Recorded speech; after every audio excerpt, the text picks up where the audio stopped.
Hi everyone, we're here to review Married at First Sight, Season 13, Episode 3, their first rodeo. The first couple we're going to talk about is Jose and Rachel. We noticed, or we hear or learn that Rachel has just gotten out of a 6-month relationship. So that was rather recent. I hope this marriage is not a rebound relationship for her. She says, she mentions that she is a better listener than talker.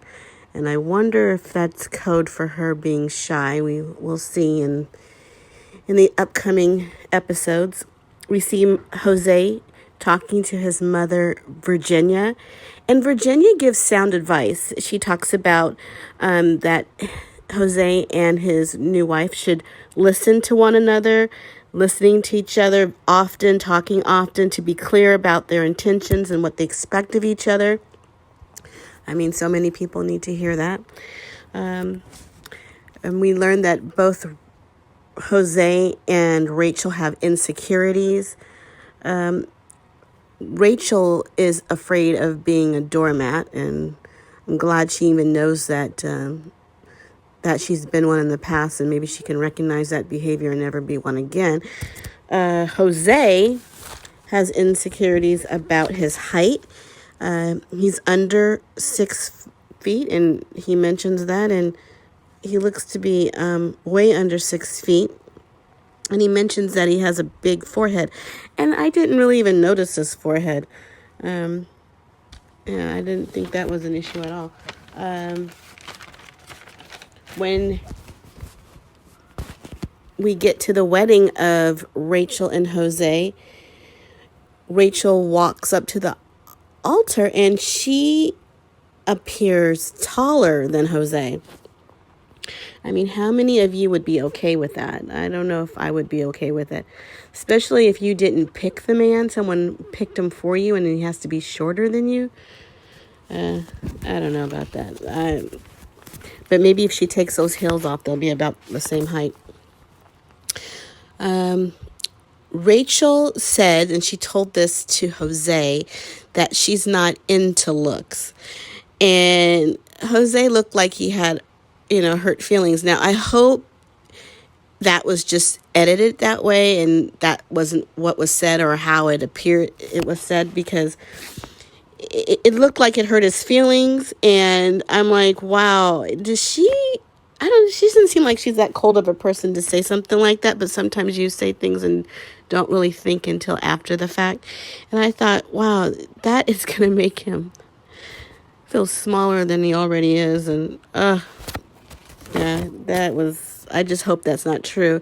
But later he mentions that his wife is not attracted to him. So it's like, was it the editing or did she actually really say that to him?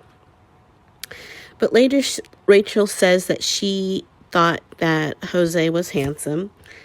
It was a weird question about Jose asking Rachel when her lease was up. I was like, why? You plan on renting her some rental property? But seems like they might get along. I thought Rachel enjoyed herself at her wedding. She seemed free, and she didn't seem like she was holding back. And she was kind. She was engaging.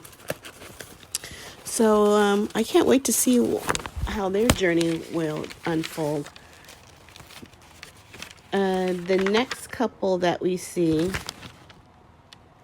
is Brett and Ryan. Now, they got married this episode, and Ryan looked very nervous, sweating, and he also doesn't smile so much. So sometimes I always think, is he mad? What's going on with him? Let's see.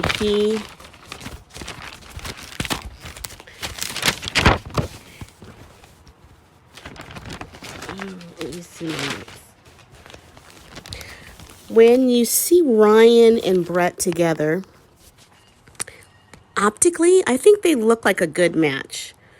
Ryan was, like I said, was very nervous. When he was at the altar with Brett, he couldn't stand still. He was just rocking back and forth, a lot of movement. He was a lot of nervous energy, we can tell. Brett pulled her vows out of her bosom. There was one use for that dress she had on. One thing I did like about Brett were her nails. I thought her nails were beautiful. It was a very fresh, elegant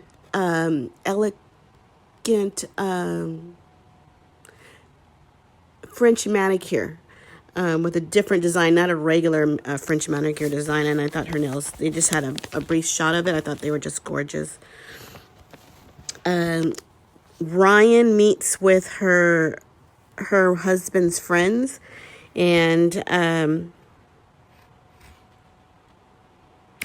before that, oh my God, at the altar, when you're supposed to kiss the bride, actually Brett jumped the gun and kissed Ryan, and I guess the minister or the officiant said it wasn't time yet, and so they got a do-over, so she got 2 kisses. She was very eager. After they wed, Ryan and Brett talk, and they were talking about dating, and Ryan said that dating was exhausting, and Brett said she didn't want to go on any more first dates. I mean, if you think about it, I guess that does get old. You're trying to find somebody and you keep going on these first dates and you know they're dead. It's just a waste of time. So I kind of understand why Brett would want to do Married at First Sight. And they seem to match very well, Brett and Ryan. Ryan thinks that Brett has a positive attitude, or he's a positive person. But she had no interest of dancing or spinning on the dance floor, doing any of those country 2-step dances. That was not her thing, and she wasn't having it. No, ma'am.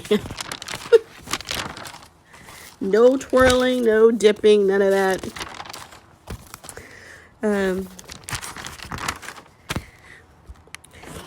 Brett meets with Ryan's friends, and they tell her that she is not Ryan's type. Ooh, and then I guess people always say this, when they find out they're not someone's type, they're quick to mention, well, they're not my type either, but, I'm going with it. I think it's just too, just embarrassment. But she dealt with it okay. I mean, I guess that's embarrassing. And I, at this point in time, those are trigger words to hear that you're not someone's type at your own wedding. It's, what's going to happen here, you think? But they also tell her things about Ryan, and they mention that Ryan likes to hunt. Brett does not. I'm with Brett on that. And I didn't think about it, I know they're in Texas, but then you got to think about you're going home with somebody and that guns might be in the home. And it's just something you never even thought of when you're going to marry somebody at first sight and live with them. Are there guns going to be in the home? How many guns? Where are the guns? There's just some things that you don't think of. But so far they get along. We see them at their first night, their honeymoon night, and they seem like they liked each other. Things were still kicking, and I'm like, I'm happy for them. I hope it stays that way. Okay, the next couple that I'm going to talk about will be Bao and Johnny. Johnny, he mentions that he's affectionate. He likes to be affectionate. He needs to be touched. He likes attention. So his love language would have to be physical touch. Bao, on the other hand, comes off as a person who could have a husband that lives in another country and that she sees a couple times a year. I mean, she just has that attitude of I'll see you when I see you type of person. Though we learn, she says that she has had a crush on Johnny since college. So that's great. Hopefully she'll tell that to Johnny, and that'll make Johnny feel good. That she is interested and has been interested in him. He didn't seem like they would ever have a romantic relationship. He said they were acquaintances in college, and that's just not something that ever crossed his mind, but he's into it now. Hopefully she'll come around and give him hugs and little taps on the back and kisses goodbye, hello. Johnny talks to her family and friends. He mentions, or he asks about, did you guys ever hug goodbye or anything like that? And they said no, that Bao didn't like to be touched. You know, and I think it could, a lot of this could be the way that they're raised. I mean, Bao's mother seems insensitive and cold. Bao was taking off her makeup on their wedding night, and she points out her freckles to Johnny, and Johnny says, "Oh, you have freckles?" And she says, well, her mom says they're not freckles, that they're age spots. I mean, they're so cold coming from your mother. Just but some mothers are just like that. They're just cold. I mean, you see why your daughter doesn't like to be touched and all this. Just there's just no human kindness and extend it to her. The things you say to her are so cold. But hopefully we'll enjoy the journey with Bao and Johnny in the coming episodes. Okay, let's move on to Gil and Merla. Well, positive thing first. I just think Gil is so handsome. I mean, he is so handsome. He looked so handsome in that ink blue suit with the champagne tie and vest. Oh, they're just perfect looking. In fact, I think he looks a little like the baseball player Barry Bonds. He's talking to Merla and she about the no kissing. That she is a conservative, and she learns that Gil is traditional. And they bang on the glasses at their wedding to get them to kiss. And she's like, no. Merla's all, no. It's just like, ugh. And he wants it. Of course, he's a guy. He wants it. But, ugh. I guess normally, you know your spouse when you marry them, so you don't have a problem kissing them. But, oh my goodness, it was embarrassing for Gil. In fact, his friends even mentioned it to her. And she says she doesn't do the kissing, that she is conservative. We don't know each other. Da-da-da-da-da. I'm just like, oh, girl. I mean, in my opinion, I just think that Merla is just wasting Gil's time. Why? The experts knew how cold she was. Why would they ever pick her for anybody? It's not what we're here to see. We're not here to, he's not here to defrost her. She's just cold. I mean, she didn't come to play nice. She needs to get off the playground and go home. She's just, I don't know what he sees in her. Maybe nothing, like we all do, or like I do. Interesting, when they're after their wedding, they're going to drive off, and they had them drive off in a fire truck. And that would not be my first choice. And being such an uppity person that she is, I don't think it would be her first choice either. I mean, because it's not my first, second. In fact, no, I don't want a fire truck at my wedding at all. I want a stretch limo. It's a special day. When they get in their honeymoon suite, Merla, the designer clothes, comes out in red flannel pajamas. I mean, really, girl. Whatever. And that's how they end their evening. Oh, I don't know. I think that sums up their relationship. Just cold, and it's all her. Poor Gil. Poor Gil. In fact, Gil was talking to her bridesmaid. There was one in the purple outfit sitting on the couch. They were talking, and I thought, you two are better matched up, and I think he would have a better time with you. Well, I don't know. Hopefully that won't last. And Gil will move on to the next, and he's a hot commodity. So last, we're going to talk about Michaela and Zach. Ugh. Okay. We see that Michaela's chewing gum, and I guess they're about to eat, and she spits that out in Zach's hand. I'm like, wow, that's something a husband or a spouse would do. Though I wouldn't. I'm kind of grossed out things coming out of somebody's mouth.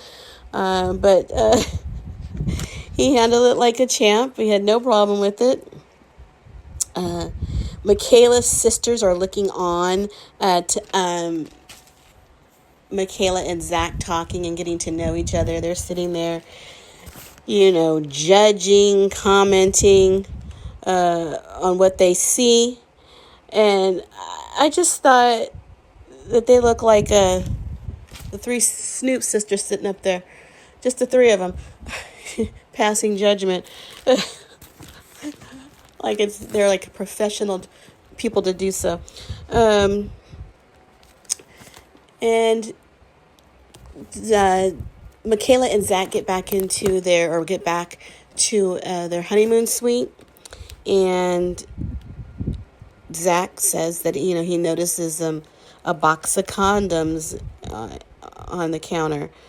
And I'm just so surprised I didn't hear Michaela say, "Oh, there's no condoms needed." I mean, she's just so fast, and I worry about that girl. She's moving too fast, and my predictions for the season are bleak.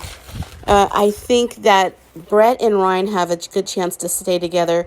Gil and Merla, they won't stay together. No, Gil couldn't possibly keep up with that. There's not enough patience in the world for her. Bao and Johnny, I don't think they stay together.